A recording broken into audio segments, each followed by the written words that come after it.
是我心中的幻想。 welcome dear rockers. आज मैं आपको बताने जा रहा हूँ अ ट्रू लेजेंड मूवी के बारे में। मूवी की शुरुआत होती है 1861 में। चाइना के ऊपर काफी सारे देश हमला कर रहे होते हैं, लेकिन चाइनीज लोग अपना सर झुकाने के लिए तैयार नहीं होते। वो लोग लड़ाई करने के लिए वुशु टेक्निक सीख रहे होते हैं और इस सब के दौरान एक नया योद्धा सामने आता है। अब हमें काला सूट पहना हुआ एक आदमी को दिखाया जाता है। उसको किसी गुफा के अंदर बंदी बनाया हुआ है। जैसे ही लोग उस आदमी को जान से मारने वाले होते हैं, तभी काले कपड़े वाले की एक सेना वहां पर आ जाती है। एक बहुत बड़ी लड़ाई होती है जिसमें काले कपड़े वाली सेना के लोग बिना किसी डर के लड़ाई कर रहे होते हैं। उसी सेना का हिस्सा होता है जनरल सू, जिसको लड़ाई करने के तरीकों के साथ साथ उसकी हिम्मत के लिए भी जाना जाता है। अब राजकुमार की जान बचाने के लिए राजकुमार सू से बोलता है, मैं तुम्हें अपना गवर्नर बना रहा हूँ। जिसके जवाब में सू बोलता है, राजकुमार मैं बहुत खुश हूँ कि आपने मुझे इस लायक समझा, लेकिन मैं चाहता हूँ कि आप मेरी पत्नी के भाई यॉन को गवर्नर बना दीजिए। लेकिन अब राजकुमार सू की बातें रोकते बोलता है, मैं ऐसा कुछ नहीं करूंगा। अगर तुम गवर्नर नहीं बनोगे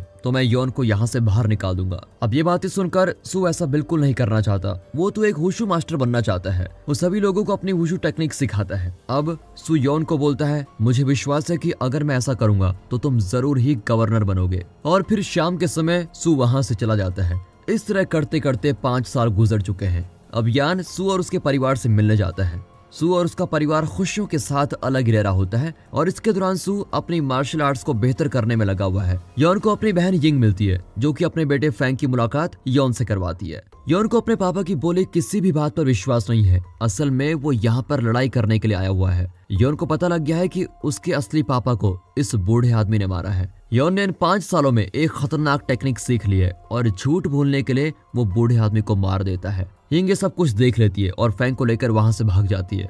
लेकिन आखिर में माँ बेटे को पकड़ ले जाता है और यॉन के सामने लाया जाता है, जो कि अभी भी खून चाहता है। अब ये सभी खबर सू को पहुंचती है कि उसके पापा को मार दिया गया है, इसलिए वो जल्दी से सभी को बचाने के लिए पहुंच जाता है। लेकिन जब तक वो वहां पर पहुंचता है तब तक सभी लोग मारे जा चुके होते हैं। तभी अचानक ही उसके पेट पर बहुत सारे खंजर चला जाते हैं, लेकिन वो अपनी टेक्निक की मदद से सभी खंजरों से बच जाता है। वो अपनी तलवार उठाकर उस लड़की से लड़ने लगता है जो उस पर खंजर चला रही होती है। ये लड़की काफी अच्छी लड़ाई कर रही होती है, लेकिन हमारा सू भी छोटा मोटा योद्धा नहीं है, वो भी अच्छे से लड़ाई कर रहा होता है। तभी काले कपड़ों वाला एक और योद्धा वहां पर आ जाता है और उस लड़की के साथ मिलकर सू पर खतरनाक हमला करता है। उनकी तलवार पास वाले घर को पूरी तरह से तबाह कर देती है। दूसरी तरफ यॉन अपने असली पापा को श्रद्धांजलि देने आया होता है, लेकिन तभी सू आता है और सभी सिपाहियों पर हमला करने लगता है। सू अपने पापा की मौत का बदला लेना चाहता है। दोनों वुशु मास्टर नदी के किनारे में लड़ाई करने में लगे हुए हैं और कुछ देर में सू को महसूस होता है कि उसकी तलवार यॉन के सामने बेकार है। अब यॉन अपने कपड़े उतारता है और तब जाकर पता चलता है कि उसके शरीर पर एक कवच सिला हुआ है। अब दोनों योद्धा बिना तलवारों की लड़ाई कर रहे होते हैं और सू अपनी बढ़िया बढ़िया टेक्निक्स दिखा रहा होता है।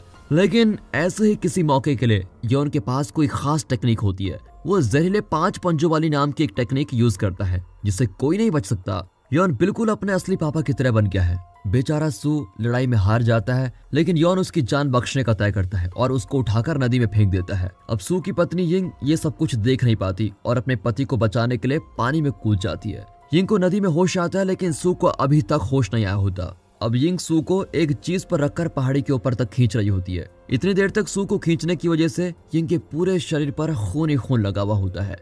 एक समय पर तो यिंग के हाथों से सू छूट जाता है और पहाड़ी से नीचे गिरने लगता है, लेकिन तभी डॉक्टर यू नाम की एक औरत उनकी मदद करने के लिए वहां पर आ जाती है।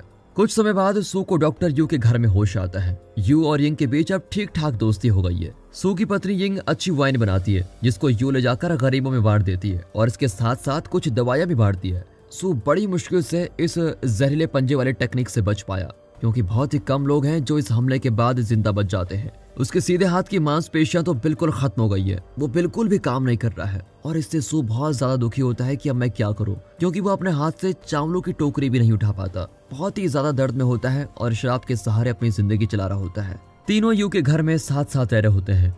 बहुत दिन गुजर चुके होते हैं, लेकिन सू को अभी भी होश नहीं आया है और वो अभी भी शराब में डूबा हुआ है। अब एक दिन यिंग बोलती है, मैं बहुत समय से इंतजार कर रही हूँ कि किस दिन आप पहले जैसे बनोगे, लेकिन लगता है ऐसा होना बहुत मुश्किल दिख रहा है। और ये बात सू के दिल पर लग जाती है और वो अपने टेक्निक्स की प्रैक्टिस दोबारा शुरू कर देता है। वो वापस पहले जैसा ही ताकतवर होता जाता है, लेकिन एक दिन उसको दिखाई देता है कि 2 बूढ़े आदमी किसी टेक्निक की मदद से हवा में उड़ रहे हैं। वो दोनों बूढ़े आदमी सू को किसी एक खास जगह पे लेके जाते हैं जो कि मंदिर जैसा दिख रहा होता है, पर ये जगह तो ऐसी लग रही है जैसे कि कोई सपना हो। तभी काले कपड़े पहना हुआ एक बूढ़ा आदमी बोलता है, तुम्हें भगवान वुशु को हराना पड़ेगा, तभी तुम बहुत ताकतवर हो जाओगे। लेकिन ऐसा करना सू के लिए बहुत मुश्किल होता है। उसके हाथ पहले जैसे ताकतवर तो जरूर हो गए हैं, लेकिन उसका खुद पर से विश्वास खत्म हो चुका है। अब सू भगवान वुशु के सामने पहली लड़ाई तो हार जाता है, लेकिन वो जल्द ही वापस भी आता है। अब दोनों अपनी लाठियों के साथ लड़ाई कर रहे होते हैं और दोनों के बीच बराबरी की लड़ाई चल रही होती है, लेकिन अचानक ही वुशु भगवान सू को एक और बार हरा देता है।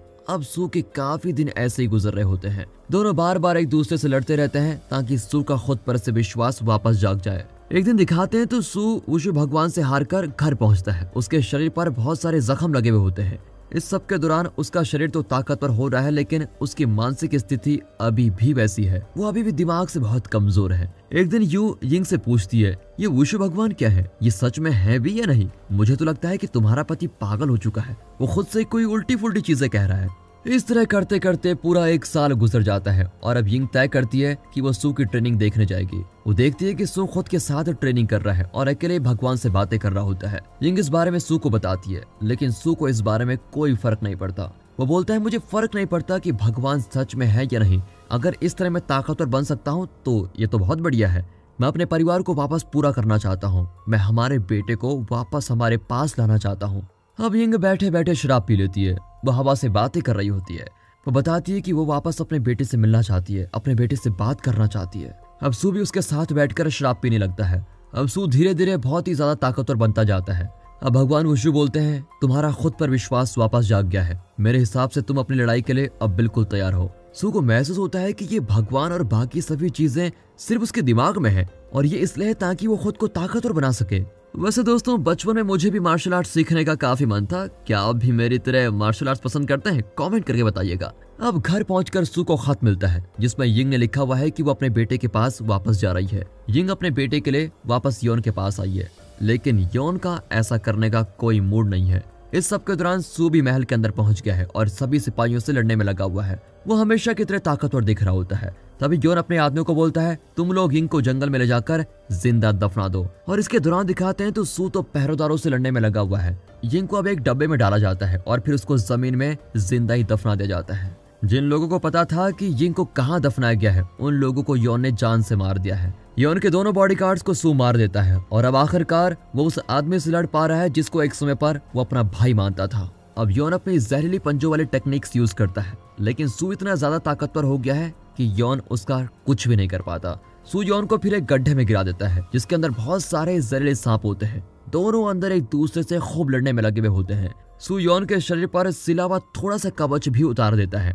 अब सू अपनी मुट्ठी पर एक चेन बांधता है जिससे योन उसका सामना नहीं कर पाता। सू योन का पूरा कवच खींच कर निकाल लेता है और फिर एक जबरदस्त मुक्का मारता है। तभी सू का बेटा आता है और योन को ना मारने को बोलता है, क्योंकि उनको नहीं पता कि यिंग को कहाँ दफनाया गया है।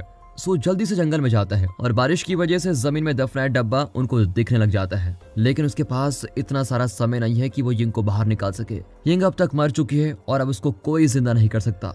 अब सू एक शराबी बन चुका है और पागल भी हो गया है। उसका बेटा अपने पापा का ध्यान रखता है और वो कोशिश में लगा हुआ है कि उसके पापा पहले जैसे हो जाएं, लेकिन बेचारे की मेहनत का कोई फायदा नहीं दिख रहा होता है।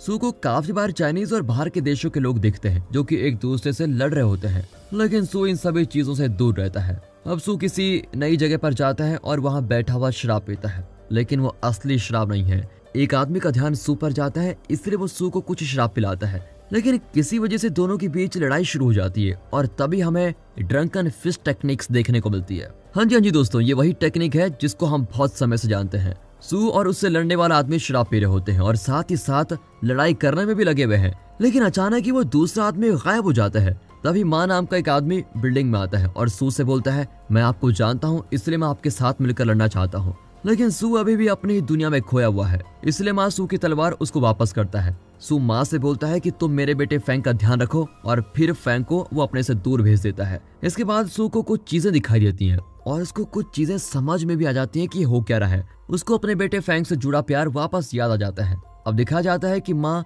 किसी से लड़ने के लिए आया हुआ है, इसलिए सू और फैंग भी उसके साथ आए हैं। सू अपनी तलवार भी वापस दे देता है और उसको इतने बेकार कपड़ों में अंदर ही नहीं आने दिया जाता, इसलिए माँ अपने कुछ कपड़े उसको दे देती है।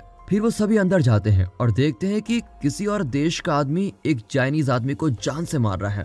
अब असली लड़ाई होने वाली है, जो कि इस खतरनाक आदमी और माँ के बीच है। माँ उस आदमी के मुक्कों से बचने की कोशिश करता है और उस आदमी को कुछ मुक्के भी मारता है, लेकिन माँ उस आदमी के सामने कुछ नहीं है। वो आदमी माँ के ऊपर कूदकर अपने को नहीं मारता है। उस राक्षस जैसे दिखने वाले आदमी का मुक्का माँ के बुरे हाल कर देता है, इसलिए माँ को बचाने के लिए फैंग भी अंदर आ जाता है। फैंग उस बड़े आदमी के पैर पर काट लेता है, इसलिए वो आदमी फैंग का गला पकड़कर उसको ऊपर उठा लेता है। अब बेचारा छोटा सा फैंग बोलता है कि पापा मुझे बचाओ, और तभी वहाँ पर सू पहुंच जाता है। वो इतनी तेजी से आदमी के ऊपर मुक्का मारता है कि वो आदमी दोबारा खड़ा ही नहीं हो पाता। तभी दो आदमी सू से लड़ने के लिए आते हैं, लेकिन वो दोनों सू को टच भी नहीं कर पाते। सू उन दोनों की खतरनाक पिटाई करता है, जैसे कि वो दोनों चावल की बोरी हो। लेकिन इस बात से वो दोनों आदमी बड़े गुस्सा हो जाते हैं और किसी तरह से एक मुक्का मार ही देते हैं, लेकिन ये मुक्का उन लोगों को बचा नहीं पाता। सू अपनी शराब पीकर लड़ने वाली टेक्निक में इतना माहिर है कि वो एक आदमी को तो चीता के पास फेंक ही देता है और दूसरे आदमी को मार मार के उसका कुचुम्बर बना देता है। अब बाहरी देश के बहुत सारे लोग सू से बदला लेने के लिए बिल्कुल तैयार रहते हैं। जैसे ही एक आदमी सू को चाकू मारता है, तभी सू बहुत ज्यादा भड़क जाता है।